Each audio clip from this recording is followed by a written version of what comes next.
আসসালামু আলাইকুম, সবাইকে শুভেচ্ছা জানাচ্ছি। মাসুম মাহবুব। দর্শক, ব্রেকিং লাইভে আবারও স্বাগত জানাচ্ছি আপনাদের।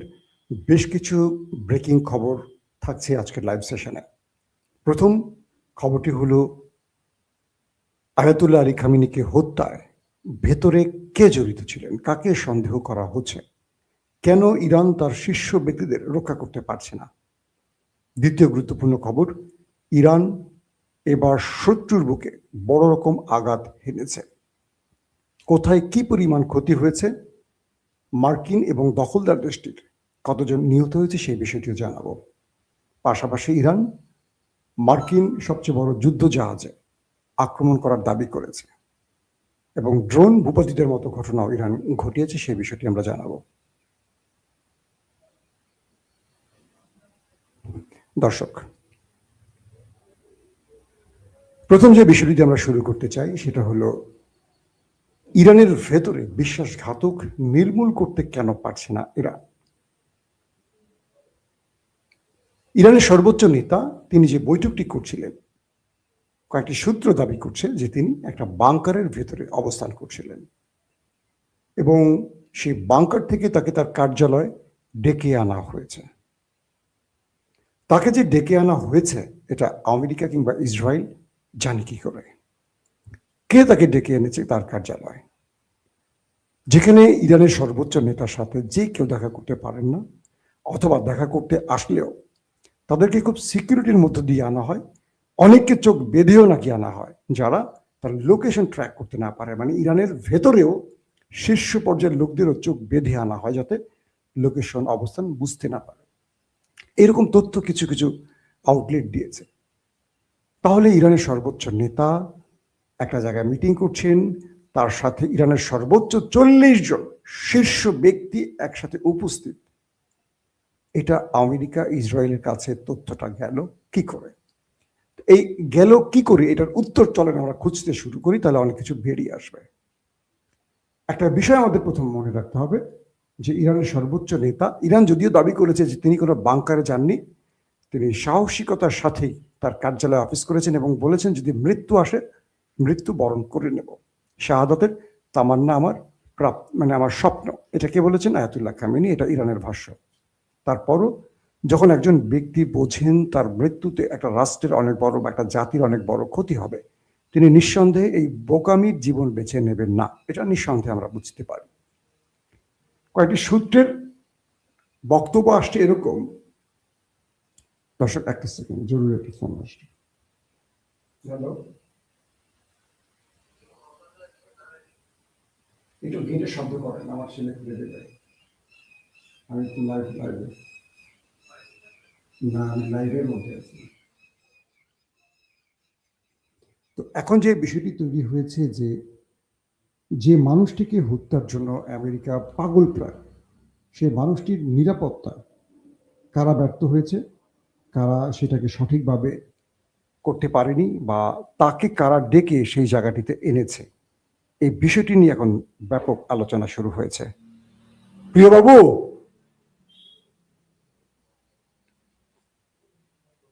দর্শক, একটা ব্যাপার আমাদের একটু স্মরণ করে নিতে হবে। আমি একটু আপনাদেরকে বিরক্ত করলাম, আমার একটা জরুরি ফোন এসেছিল হঠাৎ করে, সেটার জন্য।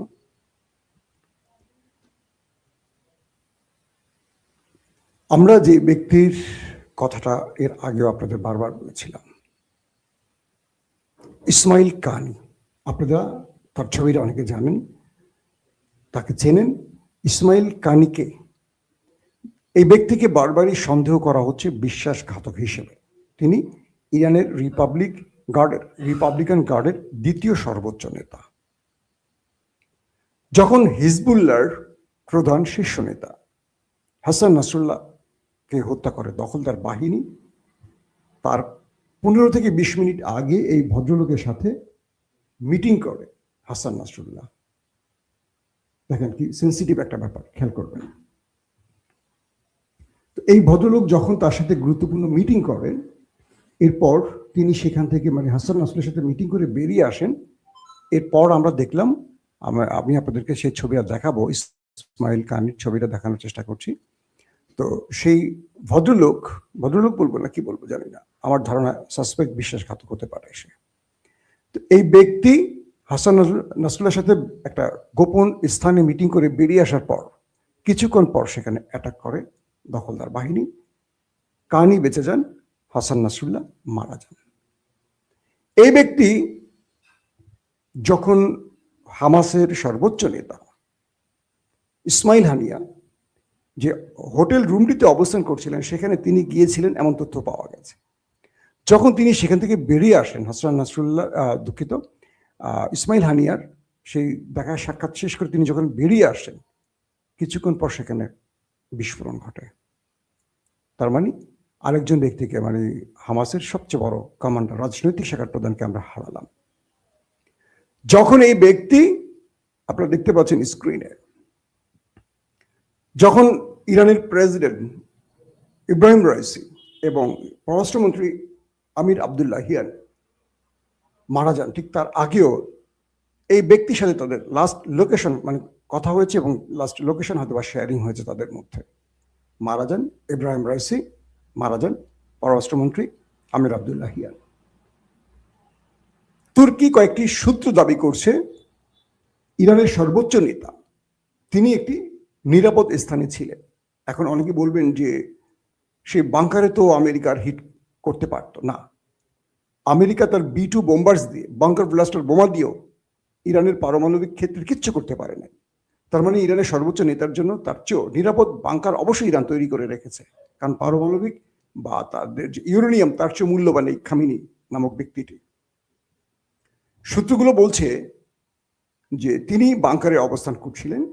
এরপর তাদের যে নির্ধারিত মিটিংটি ছিল, এই মিটিংটি পরে ছিল, কিন্তু মিটিংটিকে একটু এগিয়ে এনেছে কোনো একটি সূত্র, অর্থাৎ মিটিংটিকে একটু আগে টেনে আনা হয়েছে। যে টাইমে মিটিংটা ছিল সেই টাইম থেকে একটু আগে মিটিংটা করা হচ্ছিল। এটা ভোরের দিকে একটা মিটিং হতে পারে। সেখানে গুরুত্বপূর্ণ সেই শীর্ষ সবাই আসছেন এবং খামেনিকে তার বাংকার থেকে তার কার্যালয়ে ডেকে আনা হয়েছে।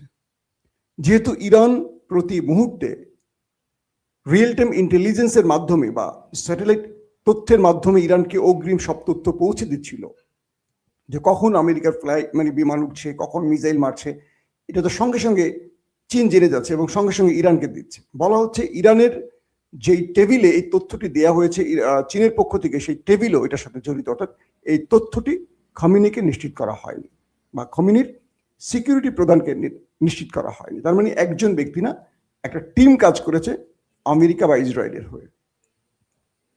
তারপরে বলা হচ্ছে এই মিটিংয়ে এই মিস্টার কাহিনী, যার নামটি বললাম আপনার ইসমাইল কিয়ানি, তিনি উপস্থিত ছিলেন, কিন্তু তিনি মিরাকেলি বেঁচে যান এবং বলা হচ্ছে তিনি ইন্টেলিজেন্স হেড। এখন এই ব্যক্তি ইন্টেলিজেন্স হেড, বলা হয় যে মানে head of Iran republic guard Quds brigade, যেটা তার প্রধান ছিলেন, ইন্টেলিজেন্স হেডের তথ্য একটি পাওয়া গেছে। অর্থাৎ তিনি সেখানে উপস্থিত ছিলেন এবং তিনি বেরিয়ে গেছেন বা কৌশলগত কারণে সেখান থেকে তিনি অবস্থান পরিবর্তন করার পরই এই ঘটনাটি ঘটেছে, যাকে আপনারা স্ক্রিনে দেখতে পাচ্ছেন। প্রশ্ন হলো, একটা দেশের সিকিউরিটি সিস্টেম, গোয়েন্দা সিস্টেম কতটা দুর্বল হতে পারে? ইরান তার অনেকগুলো দুর্বলতা কাটিয়ে নিয়েছে, যে কারণে এবার আমেরিকা ইসরায়েল ইরানের ভেতরে আক্রমণ করতে গিয়ে সফলভাবে অনেক কিছু করতে পারেনি, সিস্টেম অকেজ করতে পারেনি। ইরান তার প্রত্যেকটা সিস্টেম অন রেখেছে, যে জন্য আমেরিকা ইসরায়েলের অনেক কষ্ট হয়েছে। কিন্তু আলী খামেনি তার অবস্থান পরিবর্তন করেছেন, বাংকার থেকে তিনি কার্যালয়ে প্রবেশ করেছেন, আগের টাইমটা পিছিয়ে টেনে সামনে আনা হয়েছে। তিনি কোন রুমটাতে কখন বসে আছেন, কোন পজিশন থেকে হিট করলে সবগুলো লোক মারা যাবে, এই তথ্যগুলো আমেরিকা বা ইসরায়েলের পাওয়ার কথা কি ভাবতে শুরু করেন। তার মানে ইরানের মধ্যে সবচেয়ে বড় বিশ্বাসঘাতকরা এই কাজটির সাথে জড়িত, কনফার্ম বলা যায়। অনেকে প্রশ্ন করবেন যে ভাই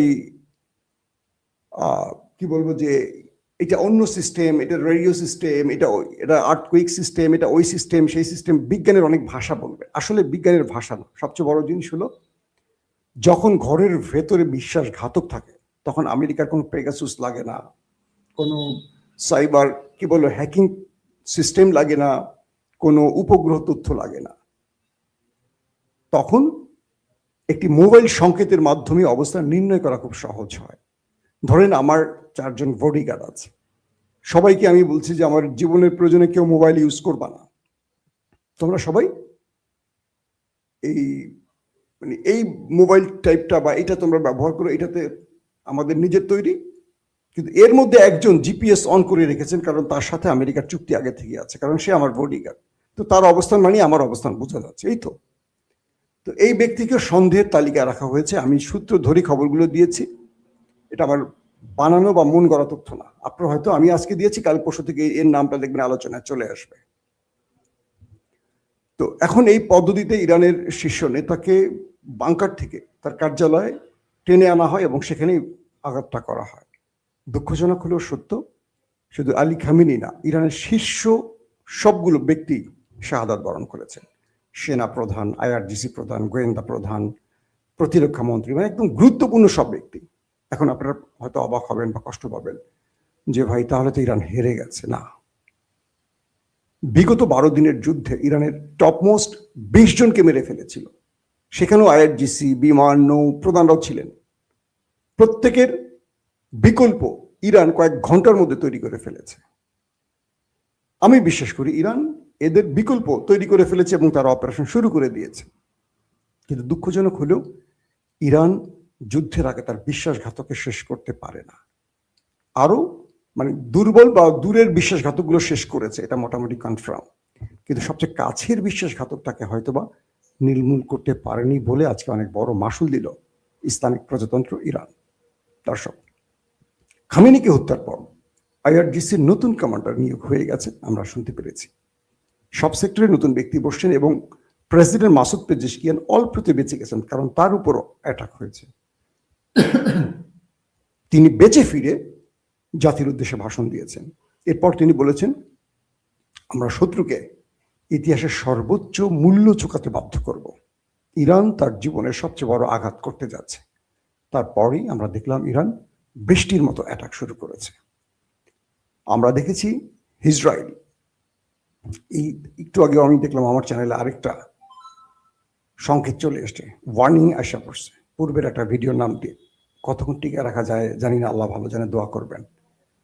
তো এখন যে বিষয়টি তৈরি হয়েছে যে ওই দেশটির মধ্যে ইসরায়েল বৃষ্টির মতো মিসাইল মারছে, ব্যালিস্টিক ভার্সেস হাইপারসনিক। কয়েকটি তথ্য দেখলাম, বেজ শেমের মতো কয়েকটি অঞ্চলে, হাইফা বলি, তেল আবিব বলি, বেজ শেম বলি, গুরুত্বপূর্ণ কয়েকটি জায়গাতে ব্যাপক ধ্বংসলীলার ছবি ইতিমধ্যে গণমাধ্যমে এসছে। এবং কয়েকটি গুরুত্বপূর্ণ আন্তর্জাতিক গণমাধ্যম দাবি করেছে এ পর্যন্ত সেই দেশটির বুঝছেন তো 12 জনের মৃত্যুর খবর পাওয়া গেছে এবং বহু লোক এখনো ধ্বংসস্তূপের নিচে আছে। এবং যারা জীবন বাঁচাতে বাংকারে আশ্রয় নিয়েছে, সেই বাংকারের মধ্যে হিট করেছে ইরান এবং সেই বাংকারের ভেতরে হিট করার কারণে বহু লোক তো মারা গেছে, পাশাপাশি ভেতরে অনেক লোক আটকে পড়েছে। মানে তাদের উদ্ধারের পর জানা যাবে মৃতের সংখ্যাটা কত। তার মানে এই সংখ্যাটা অনেক হওয়ার সম্ভাবনা বেশি। তারপরও তারা মিথ্যা বলবে, জাতিকে দেখাবে যে না আমাদের কিছু হয়নি। শুধু এটা নয়, বিভিন্ন জায়গায় ব্যাপক অ্যাটাক চলছে এখন পর্যন্ত। সিজিল মিসাইল দিয়ে আরো কয়েক ধরনের মিসাইল আক্রমণে পুরো নাচিয়ে ছাড়ছে সেই দেশটিকে। আর মধ্যপ্রাচ্যের মধ্যে সবচেয়ে বেশি আক্রমণ করা হয়েছে আরব আমিরাতে। এটাকে বলা হয় মুসলিম বিশ্বের বিস্ফোরা এবং সেই শত্রু রাষ্ট্রটির সবচেয়ে বিশ্বস্ত বন্ধু। এবং আরব আমিরাতে ফ্রান্সের সামরিক ঘাঁটিতে, মার্কিন সামরিক ঘাঁটিতে এবং সেই রাষ্ট্রটির বিভিন্ন ব্যবসায়িক হেডকোয়ার্টারে ব্যাপক অ্যাটাক করেছে আমাদের বন্ধু রাষ্ট্রটি। বলা হচ্ছে 250 মিসাইল শুধু আরব আমিরাতে মারা হয়েছে এবং 200-র অধিক ড্রোন হিট করা হয়েছে শুধু আরব আমিরাতে। তাহলে বোঝেন আরব আমিরাতের অবস্থা কি। পাশাপাশি কাতার, কুয়েত, সৌদি আরব, আর দ্বিতীয় সর্বোচ্চ হিট করা হয়েছে বাহরাইনে এবং জর্দানেও একইভাবে আক্রমণ চলছে। এবং আরবের মানুষরা বুঝতে পারছে, আরবের মানুষরা এখন তাদের রাষ্ট্রপ্রধানকে দায়ী করে বলছে যে তোমরা আমাদের মুসলিম ভাইদেরকে আমাদের শত্রু বানিয়ে এখন আমাদের হত্যা করাচ্ছ। তোমরা তাদের সাথে বন্ধুত্ব করছো যারা আমাদের শত্রু, আর তাদেরকে তোমরা মানে আমাদের ভাইদেরকে তোমরা মেরে তারা তামাশা দেখছো। এখন আরবের রাষ্ট্রগুলো টেনশনে পড়ে গেছে। বলা হচ্ছে অনেক রাষ্ট্রপ্রধান মোহাম্মদ বিন সালমান, মোহাম্মদ বিন জায়েদ, এরকম বড় বড় ব্যক্তিরা তাদের নিজেদের প্রাসাদ ছেড়ে আত্মগোপনে চলে গেছেন। সেটা বাংকারে বা মাটির নিচে কোনো করতে আল্লাহ ভালো জানে। তারা কেউ তাদের মূল বাসভবনে অবস্থান করছেন না, এমনও তথ্য আসছে বিভিন্ন আরবিয়ান আউটলেটে।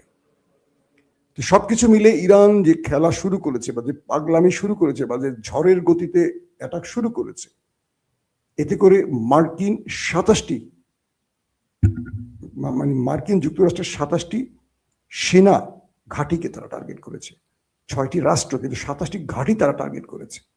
বলা হচ্ছে এই সংখ্যাটা আরো বাড়ছে। আমেরিকার পক্ষ থেকে এই পর্যন্ত তাদের বেশ কজন হাফ ডজনের মতো সেনা নিহতের তথ্য পাওয়া গেছে।